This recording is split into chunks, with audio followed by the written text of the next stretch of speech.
importância de recuperar a bacia do Rio Paraíba do Sul? Qual o impacto dessa ação nos serviços ambientais? A bacia do Rio Paraíba do Sul é uma bacia que abrange 3 estados, o Rio de Janeiro, São Paulo e Minas Gerais. Ela é uma das bacias mais importantes aqui do nosso país, ela é responsável pelo abastecimento de diversos municípios que estão ao longo dessa bacia nesses 3 estados, e incluindo também a região metropolitana de São Paulo e do Rio de Janeiro, que recebe as águas da transposição. Então, aqui no Rio, mais de 11 milhões de habitantes dependem dessa bacia para o abastecimento, da população. Então, é uma bacia muito estratégica nesse sentido. Então, a preservação das suas nascentes, das matas ciliares e das áreas de recarga, elas são fundamentais para garantir a segurança hídrica da população e também dos demais usuários da água dessa bacia. Qual a relevância de envolver produtores rurais na conservação da Mata Atlântica?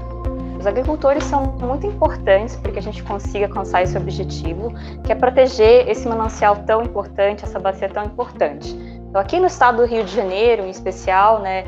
nós ainda temos 30% da Mata Atlântica, do que era original, do que restou,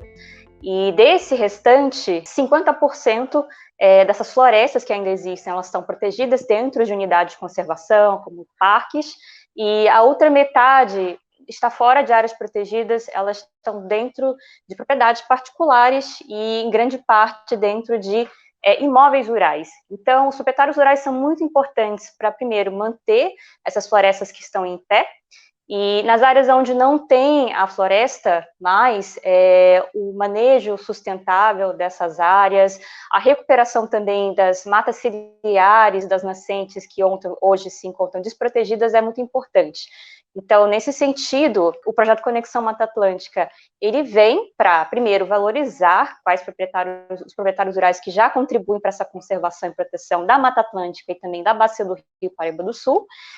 A Mata Atlântica é um dos biomas mais biodiversos e ricos do nosso país, e por isso ela é considerada também um patrimônio nacional, na lei que institui o regime da sua proteção. Então, nesse sentido, os agricultores são muito relevantes. O projeto ele tem um mecanismo de pagamento por serviços ambientais justamente para fazer esse reconhecimento e valorização, e também para incentivar que proprietários rurais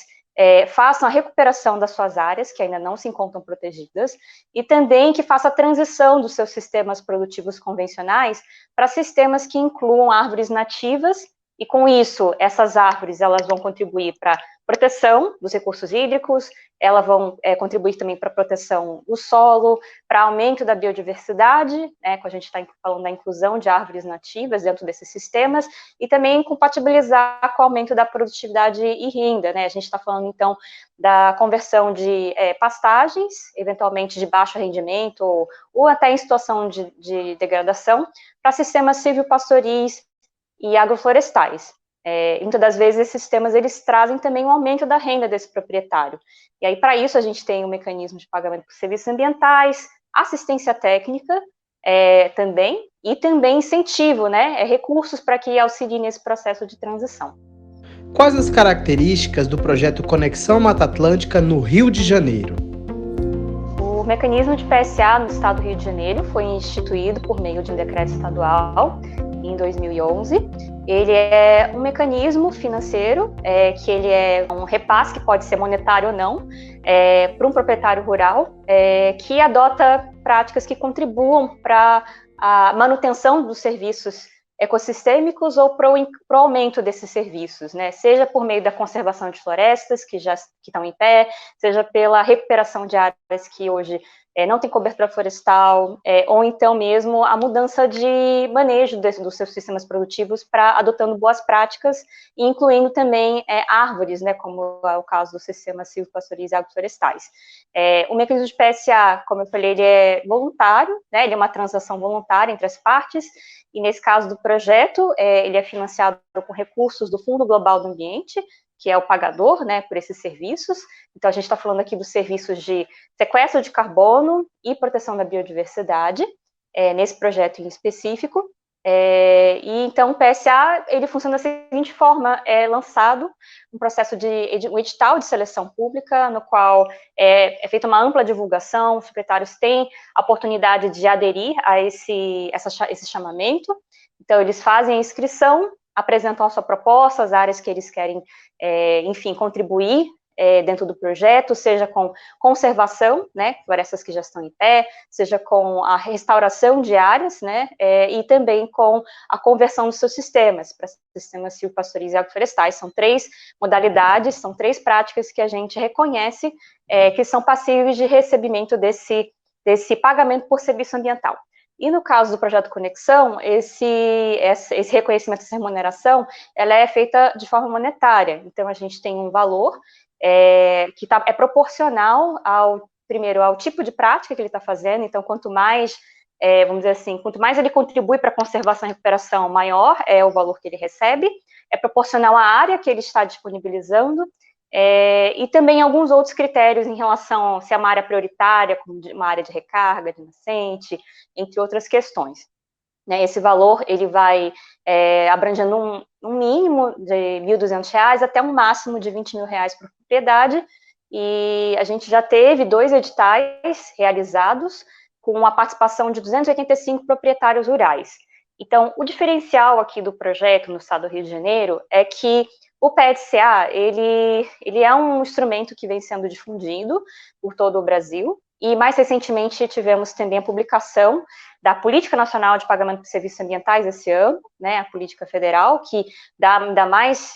reforço e também segurança jurídica para esse mecanismo. No estado do Rio, então, o que nós temos aqui como um processo que foi uma inovação do projeto é que nós consideramos como bastante importante essa prática da conversão produtiva, né? Os projetos tradicionais, antigos e outros, né, que já existem aqui no estado, eles privilegiavam as práticas de conservação e restauração florestal. Então, como as nossas microbacias, onde nós atuamos, né, a nossa unidade de planejamento são as microbacias, elas têm um perfil de produção rural, então são áreas que têm muita produtividade, muitas culturas. A gente considerou muito importante contemplar também uma prática produtiva e incentivar principalmente esses sistemas,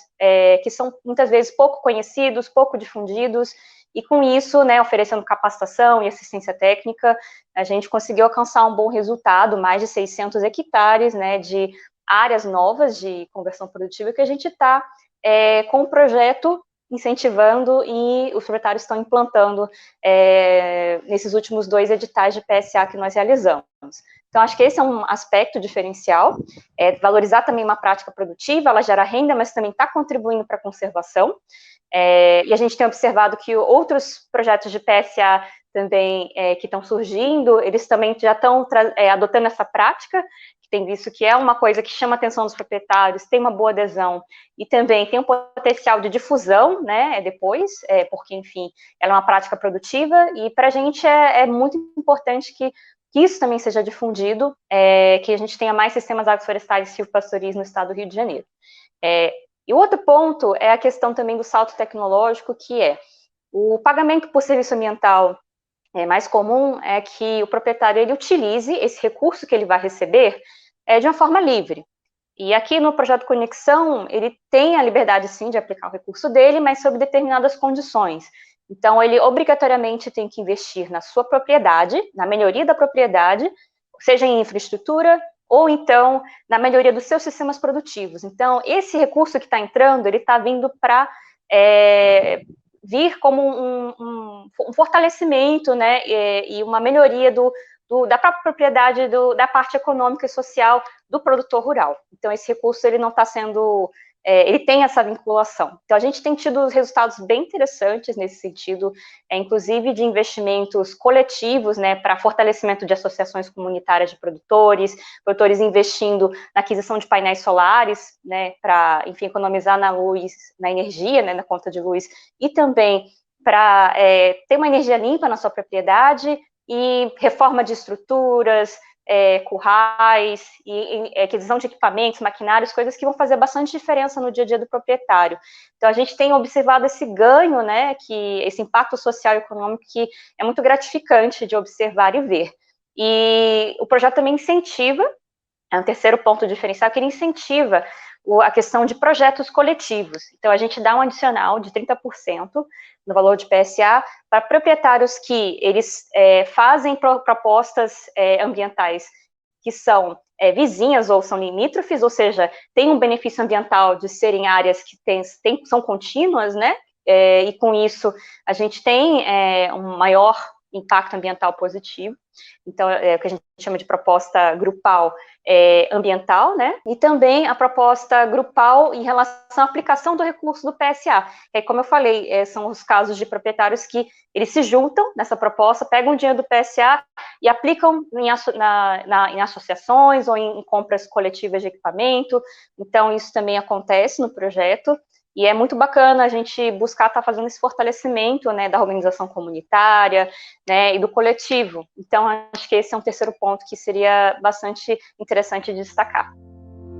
No momento em que o Brasil enfrenta uma ameaça de seca com reflexos na oferta de energia, como a preservação da Mata Atlântica pode contribuir para mitigar a crise energética? Bem, acho que é importante sempre ressaltar, né, a gente muitas das vezes observa os problemas num prazo temporal de análise assim, muito curto, é quando ele está acontecendo. E quando a gente está falando em processos naturais, no meio ambiente, então eles são processos de médio e longo prazo. Então, o que a gente vivencia em relação a impactos de mudanças climáticas e, eventualmente, agravamento desses eventos extremos, que a gente chama de ou excesso de água concentrada num período muito curto, ou então uma estiagem mais severa e também com uma maior frequência, né, uma menor distância de tempo entre estiagens que são muito severas, acabam sendo uma consequência, né, desses processos ambientais de degradação, enfim, que interferem no ciclo hidrológico e também no clima. Então, tem diversos artigos, estudos científicos que tratam desse tema, e principalmente o impacto é muito evidente e é bem conclusivo em relação à questão da água, né? Então, em relação aos recursos hídricos, o que a gente observa é que o processo de degradação ambiental, ele acaba promovendo uma menor infiltração da água no solo, pelo do fato dele estar descoberto, sofrer um processo de compactação, ter menor infiltração da água, então você vai ter uma recarga dos aquíferos, né, que vai estar sendo modificada e prejudicada, maior escoamento superficial da água, então é muita água que vai para o leito dos rios e nos momentos de pico, em cheia, né, então a gente tem tanto um agravamento no que a gente chama das inundações, quanto dentro dos processos de estiagem, né, um comprometimento do que a gente chama da vazão mínima, que é essa vazão que está associada ao quanto de água está sendo recarregada nos aquíferos. Então, tem um processo muito direto relacionado com a questão das florestas, e principalmente também outro aspecto é a qualidade da água também, associada, né, à piora da qualidade da água. E mananciais protegidos são mananciais que têm uma qualidade da água melhor e também implicam um custo menor para o tratamento, para o abastecimento. Então, acho que é sempre importante lembrar que quando a gente fala em proteção, prevenção, proteção das florestas em pé, prevenção de queimadas e da degradação, e também incentivo à recuperação dos passivos ambientais que nós já temos, porque, enfim, o homem já degradou muito, a gente tem hoje um desafio de recuperar aquilo que já foi degradado. A gente tem esse desafio grande, né, então que o projeto busca estar contribuindo para a gente reverter isso, contando com vários parceiros, os próprios proprietários rurais. A gente vai muito nessa linha de que essa atuação, ela traz um impacto em médio e longo prazo, e ela é muito importante, tanto para agora como para prevenir, né, no futuro, problemas que venham se agravar ainda mais.